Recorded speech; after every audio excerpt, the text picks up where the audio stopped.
The air conditioner died on my third night in the house, but the heat never changed.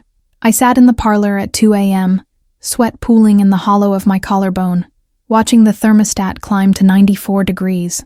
Outside, November wind rattled the live oaks along North Eufaula Avenue. Inside, the walls exhaled something thick and wet that had nothing to do with humidity. The house had been 89 degrees when I inherited it in July. It was 89 degrees now, in late November, with every window open and the HVAC system completely dead. The temperature never rose, never fell, just held there, constant as a pulse, while Alabama's seasons changed outside and left this building untouched. I pressed my palm to the parlor wall, and the plaster felt like touching skin that had been running a fever for decades. When I pulled my hand back, it was wet with something that wasn't sweat. That's when I heard the breathing from inside the crack that had opened in the wall while I slept. My grandmother's house came to me the way everything in my family came, without explanation, wrapped in silence, delivered through a lawyer who wouldn't meet my eyes. I hadn't seen the place since I was 8 years old. During a summer visit, I barely remembered except for the heat and my grandmother's hands, which were always warm no matter how long she held ice water. I hadn't seen my grandmother since the funeral I wasn't allowed to attend when I was 12. The inheritance documents arrived at my Seattle apartment with an Eufaula, Alabama postmark and instructions to take possession within 60 days or forfeit all claims. No letter, no context, no explanation for why she'd left everything to me instead of my mother. Just keys and a deed to a Greek revival house on North Eufaula Avenue that I barely remembered but that had apparently been waiting. Eufaula calls itself the Bluff City, built above the Chattahoochee River where Alabama meets Georgia. It's the kind of place where antebellum homes outnumber gas stations, where historical plaques mark every corner, and where silence has a texture you can feel against your skin. The town had survived the Civil War mostly intact, and sometimes it felt like the houses remembered that survival, remembered everything in fact, and held those memories in walls that never quite settled. I was 28 years old when I pulled up to the curb and saw the house sitting there among the live oaks and historical markers. 2 suitcases, a laptop, and enough savings to last maybe 6 months, while I figured out what to do with a property I'd never wanted. The heat hit me the second I opened the front door. Not summer heat. Alabama in July is brutal, but this was something else entirely. This was heat that lived in the walls and floor, and had been burning there since before air conditioning promised to make the South livable. It wrapped around me like arms that had been waiting, and I understood even then that this house had been holding its breath until I arrived. Before we continue, subscribe if you want to keep hearing stories like this. Stories these houses were never meant to tell. The interior looked frozen in 1952, maybe earlier. Floral wallpaper in the parlor, faded to the color of old bruises. A velvet sofa with doilies arranged across the back like small white shields, protecting fabric that had already surrendered to time decades ago. Photographs in tarnished frames showing faces I half recognized. My grandmother young and unsmiling in a dress with shoulder pads. My great-grandmother with eyes that looked past the camera toward something the photographer couldn't see. A grandfather clock that had stopped at 3:17, though whether AM or PM, I couldn't tell. Everything was covered in a fine layer of dust that lifted in clouds when I moved, but beneath the neglect, the house felt maintained, preserved, as if someone had been keeping it ready for exactly this moment. Dusting just enough to prevent total decay, but not enough to make it feel lived in.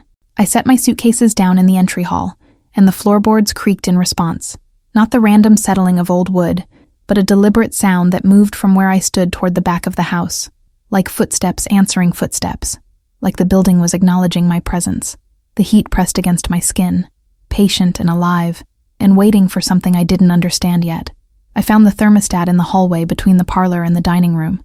89 degrees, the dial read, though the lawyer had assured me the utilities were all functional and I'd have no problem cooling the place down.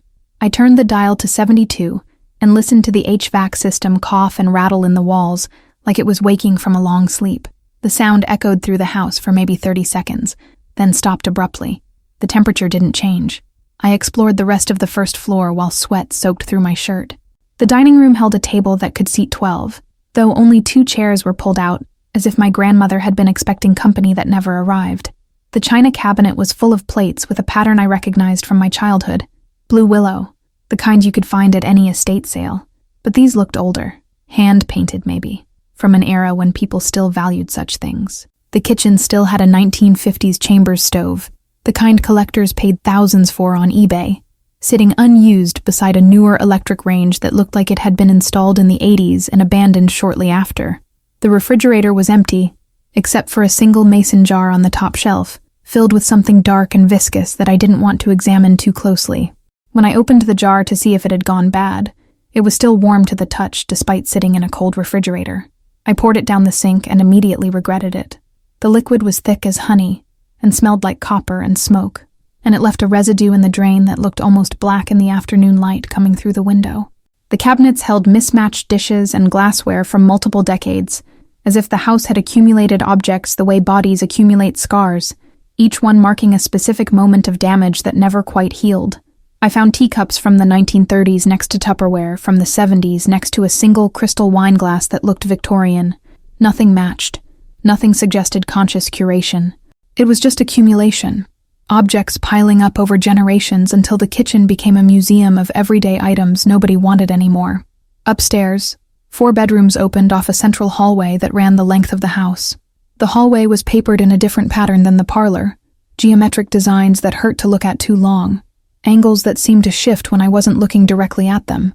3 of the bedrooms were empty except for stripped beds and the ghosts of furniture and dust patterns on the floor. Rectangles where dressers had stood.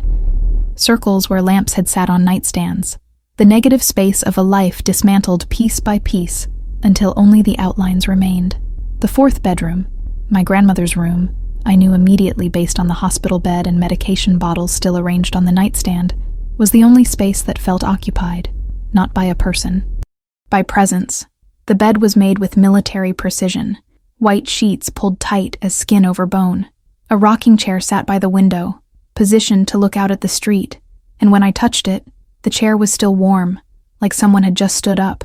The window itself was closed and locked despite the heat, and condensation had formed on the inside of the glass in patterns that looked almost deliberate, swirls and lines that resembled writing in a language I didn't know. On the dresser, arranged in a careful line, were 7 identical photographs of this house, all taken from the same angle, all showing the front facade at what looked like the same time of day, same light, same shadows, same position of the camera, but different time periods. I picked up the first photograph. The image showed the house in black and white, probably from the 1940s based on the car parked at the curb. My great-grandmother stood on the porch in a dark dress, hands at her sides, face unsmiling. She was positioned exactly in the center of the frame, directly in front of the door. The second photograph was in color now, faded to that particular palette of the 1960s. 2 green grass, 2 blue sky. My grandmother stood in the same position on the same porch, wearing a different dress but the same expression, the same posture, the same placement within the frame. The third showed my mother as a young woman, maybe 20 years old, standing in that exact spot. I'd never seen this photograph before, never knew it existed, but there she was, caught in the same moment as the 2 women before her, positioned in the same place, wearing the same expression of someone listening to something no one else could hear. The 4th photograph showed me. I was 8 years old in the picture, wearing a dress I remembered hating, yellow with white flowers, too tight in the shoulders. I was standing on the porch with my hands at my sides, and my face turned slightly toward the door as if I'd heard someone call my name from inside. I had no memory of this photo being taken, no memory of standing there, but the image was clear as yesterday, and I was positioned in the exact same spot as the 3 generations of women before me. The remaining 3 photographs showed the porch empty. Same angle, same light, same time of day, but no one standing there. Just the porch waiting, the door slightly open in each image, as if inviting someone to step into frame. I set the pictures down with hands that had started trembling, and that's when I noticed the temperature. My grandmother's room was cold. Not cool, actually cold, maybe 60 degrees. A sharp contrast to the suffocating heat in the rest of the house. I could see my breath when I exhaled, could feel goosebumps rising on my arms despite the sweat that was still drying on my skin from the hallway. I backed out of the room and pulled the door closed behind me. The hallway was 89 degrees. I checked the thermostat again, still reading 89, despite the HVAC running continuously.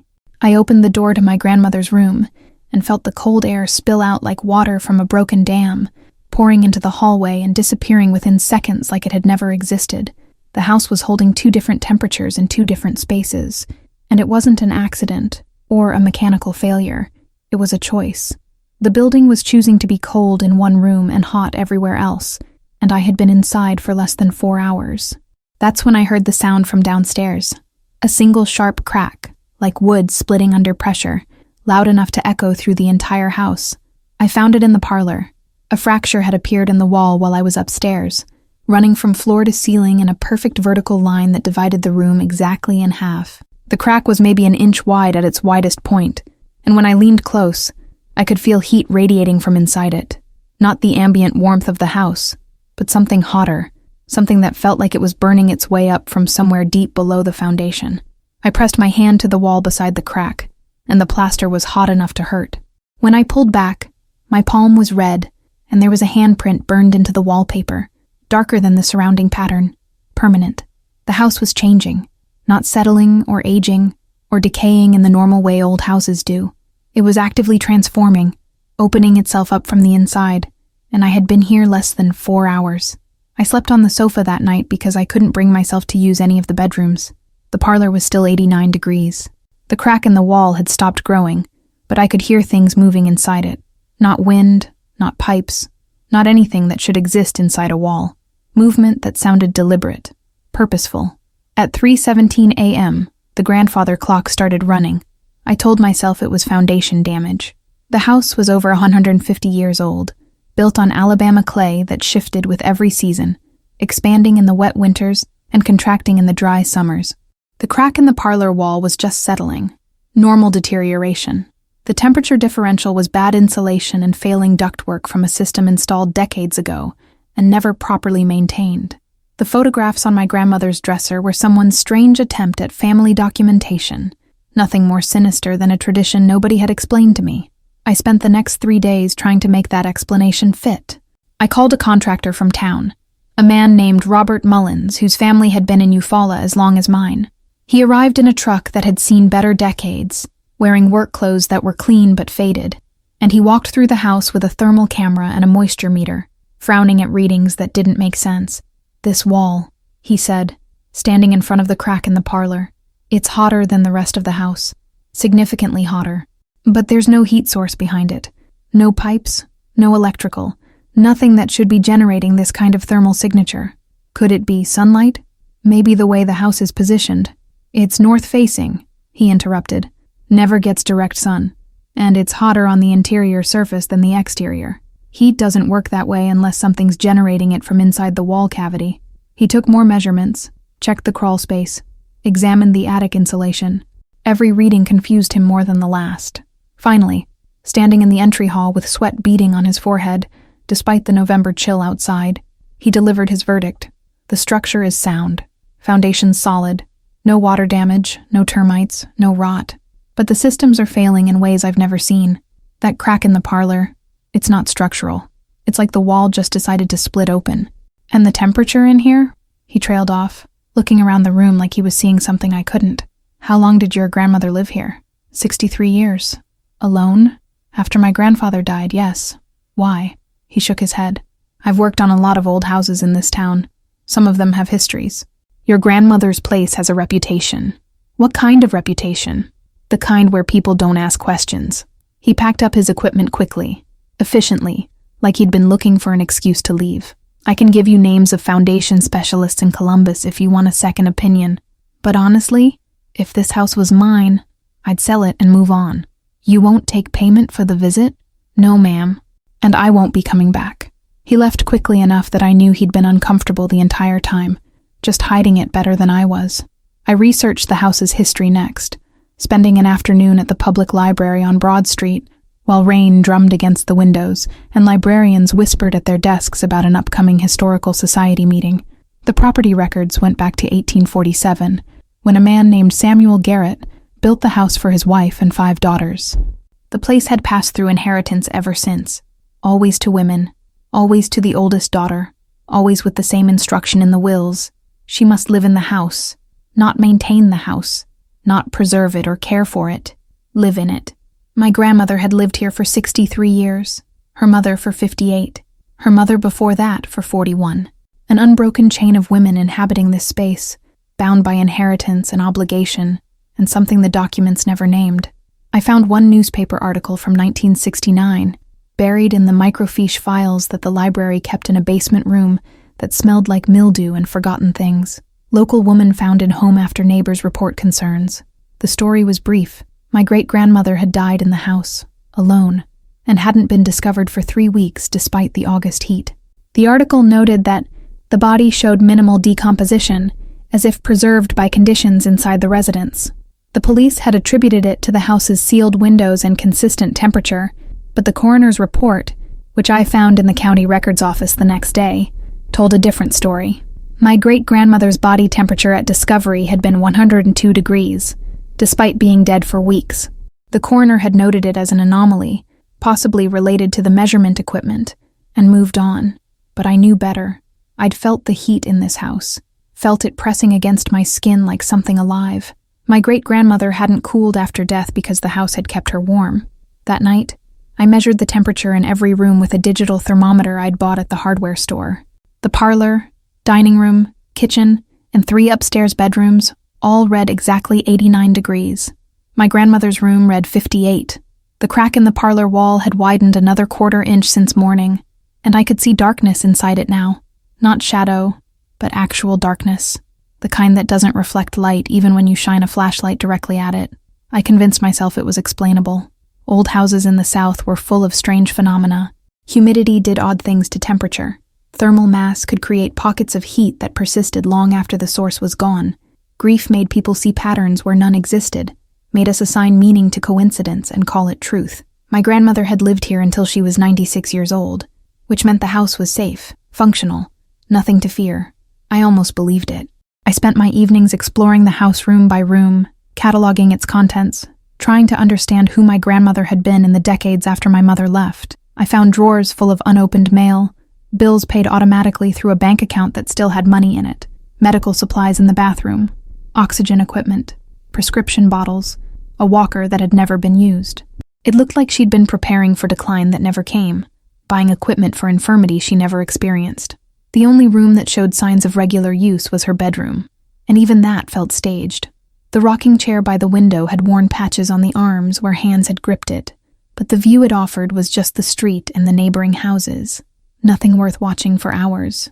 Nothing that would explain why the chair was positioned exactly there, angled precisely toward that window, as if the watching itself was the point. I found a stack of letters in her nightstand drawer, all addressed to my mother, all returned unopened. The postmarks spanned 40 years.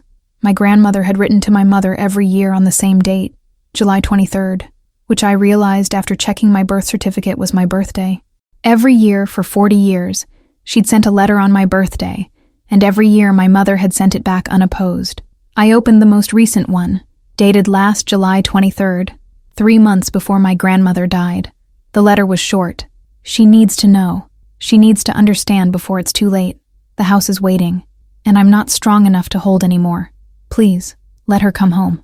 My mother had returned this letter like all the others, had probably thrown it away without reading it, had kept me away from this house and this inheritance and whatever my grandmother thought I needed to know. And now here I was, standing in a house that ran at 89 degrees in November, watching a crack widen in a wall that shouldn't be cracking, feeling heat that had no source, and trying to convince myself it was all explainable. On my 8th night in the house, I woke at 3:17 a.m. to find every clock in the building showing the same time. The grandfather clock in the parlor was running. I could hear it ticking from the 2nd floor, steady and relentless, marking time it had refused to measure for decades. The kitchen clock, which had been 3 hours fast since I arrived, now showed 3:17. The digital clock on the microwave, 3:17. Even my phone, plugged in by the sofa where I'd been sleeping, had reset itself to 3:17 and was flashing like it was trying to tell me something urgent. I stood in the parlor with my heart hammering and my breath visible in the air, because the temperature had changed. For the first time since I'd arrived, the house was cold. Not just my grandmother's room. Every room, every hallway, every corner of the building had dropped to what felt like 40 degrees. My skin prickled with goosebumps. My teeth chattered.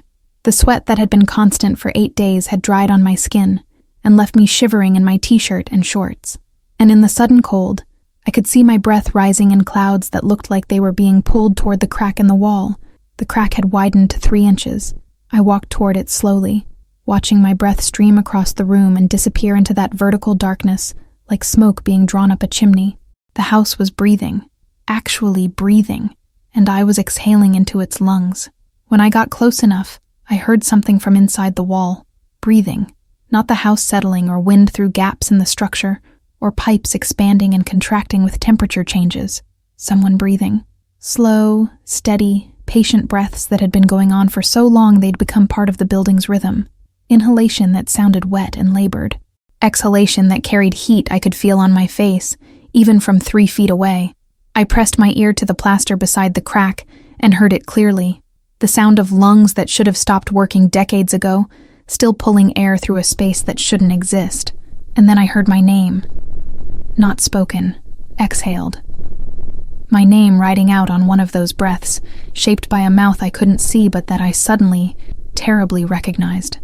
My grandmother's voice, thin and distant and stretched across years or space or death, but still hers, still saying my name the way she used to when I was 8 years old and visiting for that one summer I barely remembered. Catherine. I ran, up the stairs into my grandmother's cold room, door locked behind me, sitting on that perfectly made bed with my knees pulled to my chest while the house creaked and settled around me. The breathing didn't stop. It followed me through the floors and walls, soft and relentless, until I understood that there was no room in this building where I could hide from it. The cold lasted exactly 1 hour. At 4:17 a.m., the temperature started rising again, and by 4:30, every room except my grandmother's had returned to exactly 89 degrees. The house had shown me cold to prove it could, to make sure I understood that the heat was a choice. The foundation specialist arrived the next morning. He was younger than Mullins, maybe 30, less familiar with the house's history and more willing to work without asking questions. His name was David Chen, and he'd moved to the area from Atlanta 2 years ago to start his own inspection business. He spent 3 hours in the crawl space with sensors and cameras and equipment I didn't understand, then climbed out covered in red Alabama clay and looking confused. "There's a void under the parlor," he told me, pulling up images on his tablet. "Not a basement. You're below the water table here, so a full basement wouldn't be feasible. But there's definitely an empty space, maybe 8 feet across, roughly circular. Looks like it was intentional, not just settling or erosion. What's in it?" He shook his head. "I couldn't access it. The opening is sealed from the inside." "From the inside?"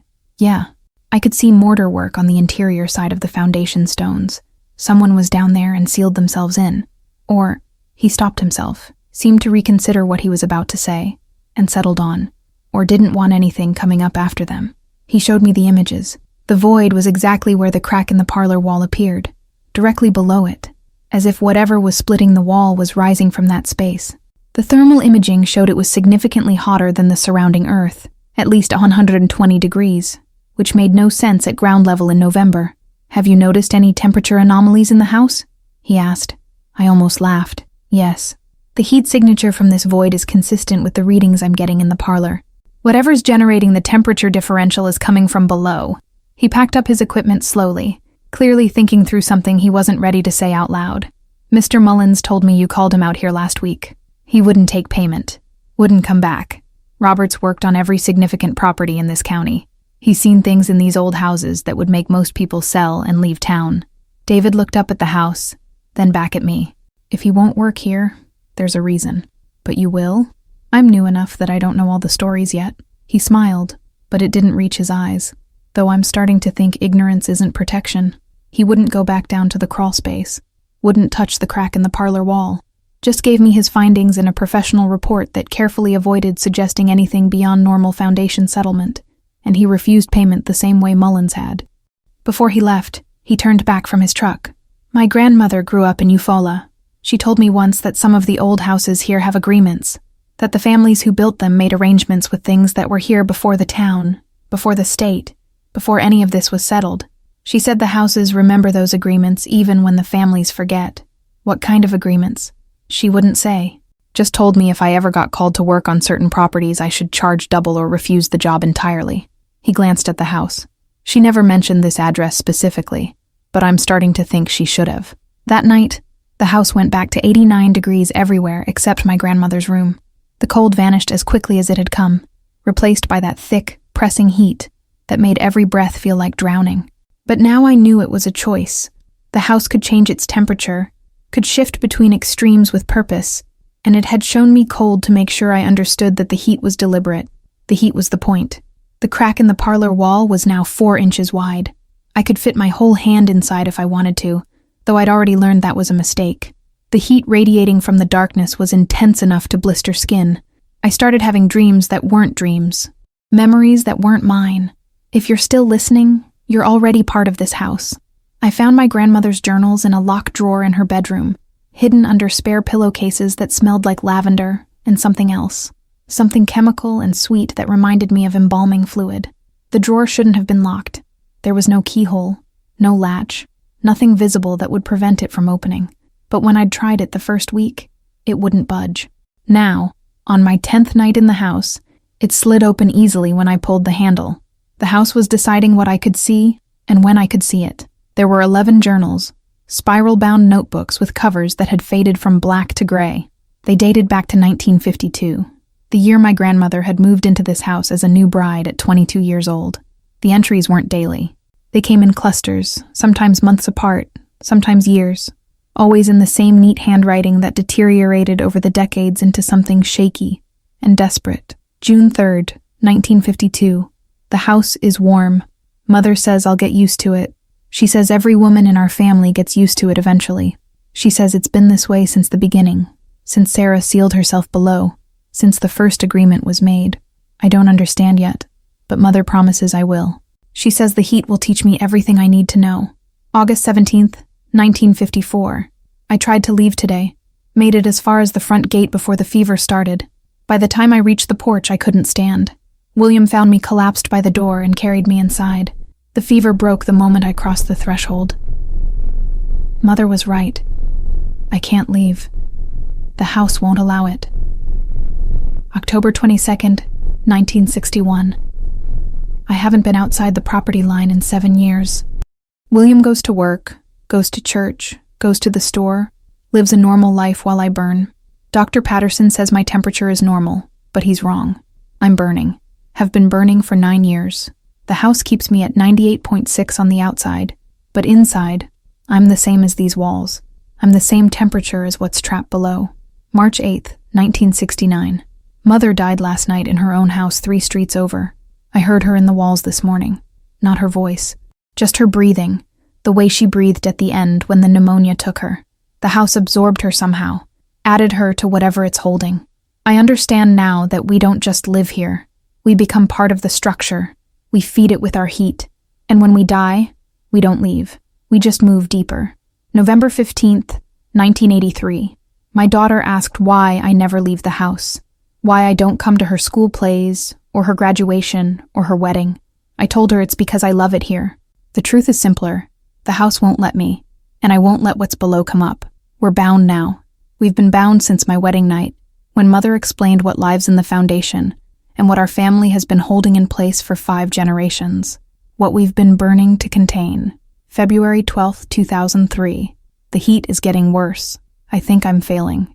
I think after 90 years. No, I'm 93 now, I keep forgetting. I think after 93 years, I'm not strong enough to hold anymore. The crack is starting to show in the parlor. I can feel it before I see it. Feel the wall weakening. Feel the seal breaking. Someone else will have to come.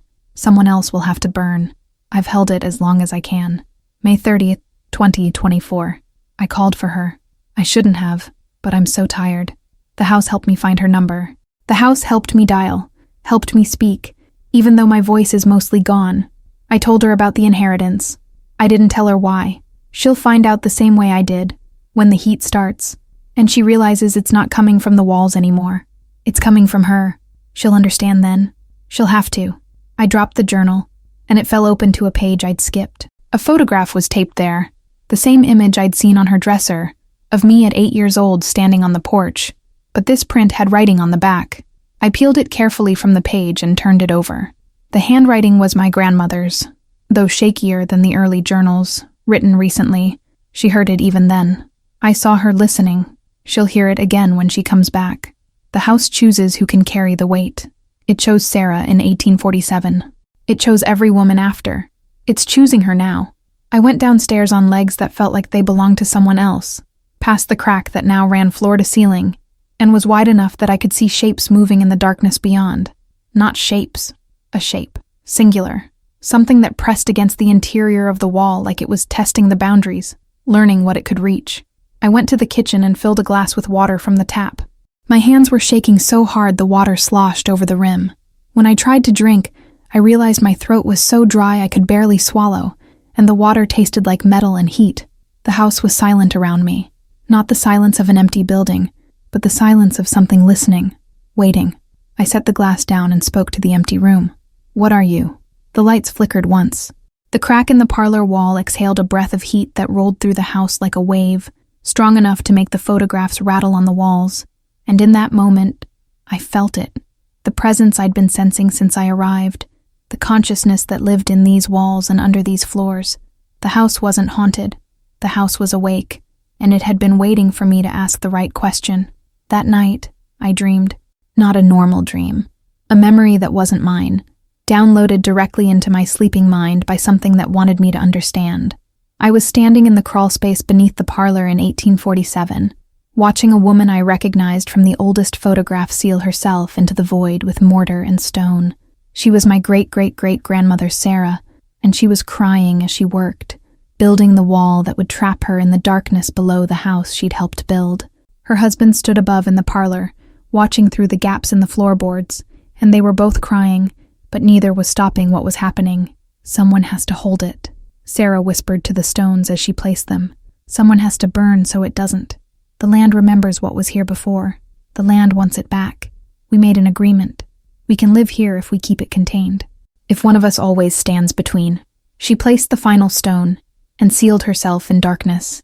I heard her breathing change, heard her start to scream as the heat rose from somewhere deeper, from bedrock or hell or whatever passes for either in this part of Alabama. Heard the moment the screaming stopped and the breathing became something else, something regular, something that would continue for longer than any person should be able to breathe. And then I was her, feeling the heat rise through the earth and pour through my body like I was a conduit, a circuit, a vessel holding something terrible in place through nothing but the force of my will and my flesh, feeling myself burn and burn and burn until burning was all I was, all I could remember being. I woke at 3:17 a.m., drenched in sweat that was too hot to be natural, and understood. The heat wasn't coming from the house. The heat was coming from below, and the house was a machine designed to hold it. Every woman in my family had been part of that machine, standing between the world and whatever burned in the foundation, letting that heat pour through their bodies for decades until they couldn't hold anymore. And now, it was my turn. I tried to leave the next morning, packed a bag, loaded my car, decided I would drive back to Seattle and let lawyers handle whatever needed to be handled. The house could burn, could collapse, could do whatever houses did when their owners abandoned them. I didn't care anymore. I made it as far as the front gate before my vision blurred, and my skin felt like it was cooking from the inside. The fever came on instantly, violently, driving me to my knees on the sidewalk outside the property line. My temperature spiked so fast I could feel it happening. A wave of heat that started in my chest and radiated outward until every inch of my skin felt like it was blistering. Sweat poured down my face. My heart raced. The world tilted and darkened at the edges. I crawled back to the porch. The moment I crossed the property line, the fever broke. Just stopped, like a switch had been flipped, leaving me gasping and shaking on the wooden planks while neighbors across the street pretended not to see. The house exhaled around me, and I felt it in my bones.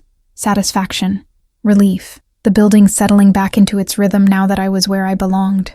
I understood what my grandmother had written. The house wouldn't let me leave. Not because it was holding me prisoner, but because I was holding something else prisoner. And the moment I stepped beyond the property line, the circuit broke. I felt it the second I crossed back onto the porch. The heat pouring up through the floorboards and into my feet, traveling up my legs and spine and settling in my chest like I'd swallowed live coals. Not painful, exactly, just present, insistent, a reminder that I was part of the architecture now. I spent the next week testing the boundaries. I could go as far as the street before the fever started, could stand at the gate for maybe 30 seconds before my legs gave out, could make it halfway down the block if I ran, but I'd collapse before I reached the corner and wake up on the porch with no memory of how I'd gotten back. The house was patient with these attempts. It let me try, let me fail, Let me learn the limits of my new existence the way you'd let a child learn that the stove is hot, through experience, through consequence, through the gradual understanding that some boundaries can't be crossed. The crack in the parlor wall was now wide enough to fit my arm inside. I stood in front of it one night, holding a flashlight, trying to see what was down there. The beam disappeared into darkness that went down and down, far below where the foundation should end. I felt heat on my face, and when I pulled my hand back from the crack, my fingers were red and blistered, like I'd touched a stove, but I hadn't touched anything except air. I found more journals hidden throughout the house over the following days. My great-grandmother's, written in German I had to translate with my phone's camera. My great-great-grandmother's, barely legible, and filled with diagrams of the house that showed the void beneath the parlor as a black circle with the word Brennkammer written across it. Burning chamber. Each woman had documented the same experience. The inheritance, the realization, the failed escape attempts, the gradual acceptance that they'd become part of the house's function. Each had lived decades with the heat pouring through them. Each had felt themselves becoming less human and more structure, less woman and more wall, until the boundary between flesh and foundation had blurred beyond meaning.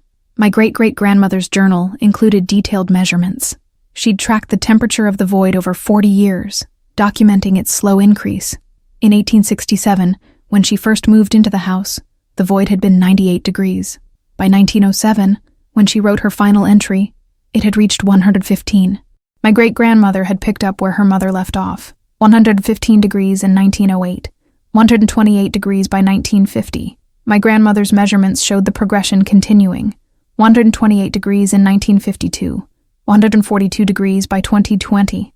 The final entry, dated 3 months before her death, showed a temperature of 147 degrees and included a single line. I can't hold it anymore. I understood what that meant now. The void wasn't static. Whatever was down there was getting hotter, building pressure against the seal that Sarah had created in 1847. Each generation of women had held it a little longer, burned a little hotter, but the progression was clear. Eventually, we would fail. Eventually, the heat would become too much to contain. And what happened then? I found the answer in Sarah's journal, the only one, kept in a fireproof box in the attic. The pages were yellow with age, the ink faded to brown, but the words were still legible. July 15th, 1847. We found it when we cleared the land. Samuel wanted to fill it in, pretend it didn't exist, but you can't pretend with something like this. It's old, older than the Cherokee who warned us, older than anything that should exist under Alabama clay. It burns, and it wants out, and it won't stop wanting. August 3rd, 1847. We made the agreement. We can build here, we can live here, but someone has to stand watch. Someone has to burn to keep it burning down instead of up. The Cherokee called it the first fire. Said it's been here since before the land rose from the ocean. Said their people had agreements too, but they broke when the Creek Wars came, when everything changed. August 17th, 1847. I volunteered, not because I'm brave, because I understand what it would mean if this thing got loose, because I've seen what it does to the earth around it, how nothing grows within 100 yards of the void, how animals won't cross the space above it, because someone has to, and I'd rather burn than watch my daughters burn. August 19th, 1847. Tomorrow I go down. Samuel will seal me in. I'll hold it as long as I can. And when I fail, one of my daughters will take my place. That's the agreement. That's the inheritance. A chain of women burning so everyone else can live without knowing what's beneath their feet. This is my last entry above ground.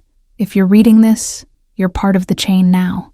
I'm sorry, but there's no other way. I sat in the attic holding that journal, and I understood completely. This wasn't a ghost story, wasn't a haunting. This was a deal made almost 200 years ago, and I was the latest payment. The latest woman to stand between the world and something that had been burning since before humans built cities, before we invented language, before we climbed down from trees and decided we owned the earth. That night, I stood in my grandmother's room, the only cold room, the only space the heat couldn't reach, because this was where she'd died, where she'd finally stopped holding, where the circuit had broken. I lay down on her bed, and for the first time since I'd arrived, I let myself cry, not for me, not even for my grandmother, or the generations of women before her who'd burned in this house. I cried because I understood that this was forever now, that I was 28 years old, and if I followed the pattern, I had 68 years of burning ahead of me. 68 years in this house, never more than a few steps from the property line, letting heat pour through my body like I was nothing but a chimney for something older and hungrier than I could understand. I thought about my mother, who'd left Eufaula at 18 and never come back, who'd cut ties with her own mother and refused to speak about this house or why she'd abandoned it. She'd known, had seen my grandmother burning, had understood the inheritance waiting for her, and had chosen to break the line. But the line hadn't broken. It had just skipped a generation, and now I was here, standing in for the mother who'd refused, paying the debt she'd left unpaid. The house creaked around me, and I felt it in my chest. Not sound, but sensation. The building's awareness pressing against mine, patient and implacable, and certain that I would accept what I couldn't change. The crack opened fully on my 30th night in the house. I woke to the sound of plaster falling, came downstairs to find the parlor wall split completely in half, revealing what lay behind. Not a void, not darkness, a staircase, carved into bedrock, descending into the foundation and beyond. The heat that rose from those stairs was like standing in front of a blast furnace. I stood at the top, looking down into red-lit darkness, and I knew what I'd find at the bottom. The burning chamber, the void where Sarah had sealed herself in 1847, the space where 5 generations of women had held something in place through nothing but their presence and their burning. The house was showing me the choice I had to make. I could stay upstairs, live in the rooms above, let the heat pour through me, maintain the circuit from a distance the way my grandmother had. I'd be part of the structure, bound to the building, burning slowly for decades until someone else could take my place. Or I could descend completely, place myself in the chamber with the heat, become the circuit at its source, and hold directly what every woman before me had held remotely. Either way, I would burn. Either way, I'd spend the rest of my life as a vessel for something that shouldn't exist. But if I went down, I could spare whoever came after me from feeling it in their chest and bones and blood the way I felt it now. I descended. The stairs were narrow, carved by hand, descending in a tight spiral that seemed to go deeper than the house above should allow. The walls were marked with handprints, dozens of them, hundreds maybe, burned into the stone, each one belonging to a woman who'd made this journey before me, touching the walls as she descended, leaving her mark for whoever followed. I added my own handprint to the stone, felt my palms sear and blister and heal in the space of seconds, as the house absorbed my heat, my DNA, my presence into its memory. At the bottom, I found the chamber. It was exactly 8 feet across, like David Chen had measured. The walls were covered in those same handprints, layer upon layer, a palimpsest of burning women. Some were fresh, my grandmother's probably, still red against the stone. Others had faded to black shadows, belonging to women who'd descended so long ago their names were lost. And in the center of the space, set into the bedrock floor, was a circle of stones arranged around what looked like a well. The heat was coming from inside it. I approached slowly, feeling sweat pour down my face, my arms, my back, evaporating before it could drip. The well was maybe 4 feet across, and when I looked down into it, I saw fire, not flame, fire itself, something older and more fundamental than combustion, something that burned without fuel, and had been burning since before this land was land. It was beautiful, terrible and beautiful, like looking at the sun or the moment of an explosion. Red and gold, and colors I didn't have names for, shifting and pulsing with a rhythm that matched my heartbeat, until I couldn't tell if my heart was following the fire or the fire was following my heart. My great-great-great-grandmother's skeleton sat beside the well, slumped against the wall, one hand still pressed to the stone like she'd died maintaining contact. Her bones were red with heat, partially melted, fused to the rock behind her. She'd sat here for however long she'd survived after sealing herself in. Sat here with her hand on the wall, creating a circuit between the fire and the house, holding it in place through the force of her will and her body. The next woman, my great-great-grandmother, had done the same. I could see her handprint burned into the wall beside her mother's, could see where she'd sat maintaining that contact for 41 years before she couldn't anymore. Then my great-grandmother's handprint. Then my grandmother's fresher, the stone still warm where she'd maintained contact for 63 years, until 3 months ago when her strength finally gave out. The pattern was clear. The expectation was obvious. Each woman had sat here, hand against the wall, creating a circuit that ran from the fire through their bodies and into the foundation, containing it, holding it, preventing it from rising into the world above. Each had done it for decades. Each had become part of the house's structure, more stone than flesh, burning until there was nothing left to burn. I thought about my mother again, who'd seen all this and run, who'd understood what the house demanded and refused to pay. I didn't blame her.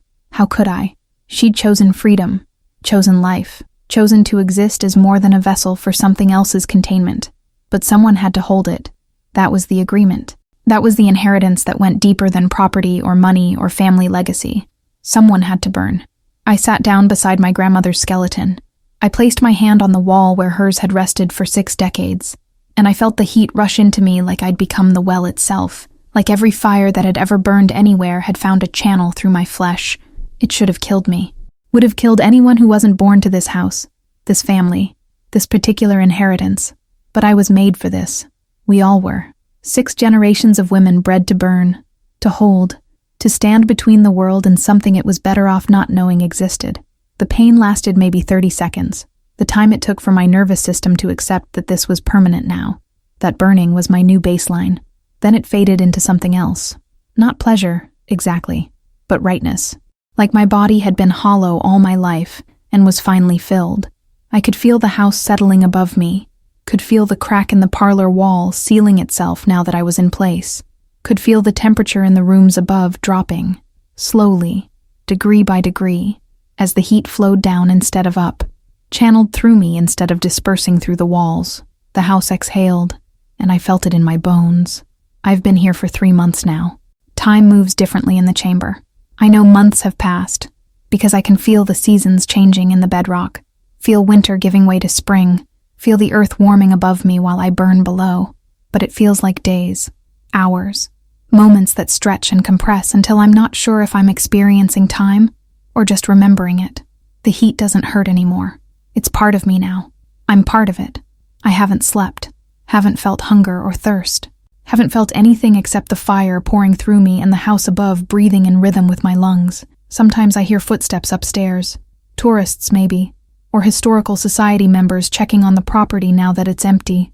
They never stay long. The house is cold now, truly cold, the way my grandmother's room was, because all the heat is down here with me.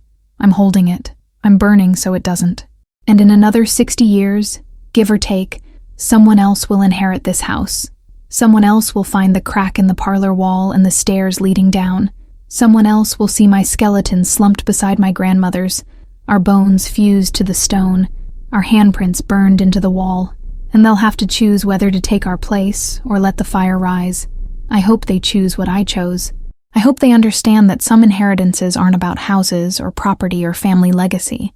Some inheritances are about standing between the world and the heat, and burning so everything else doesn't have to. The house knew what it was doing when it called me back to Eufaula.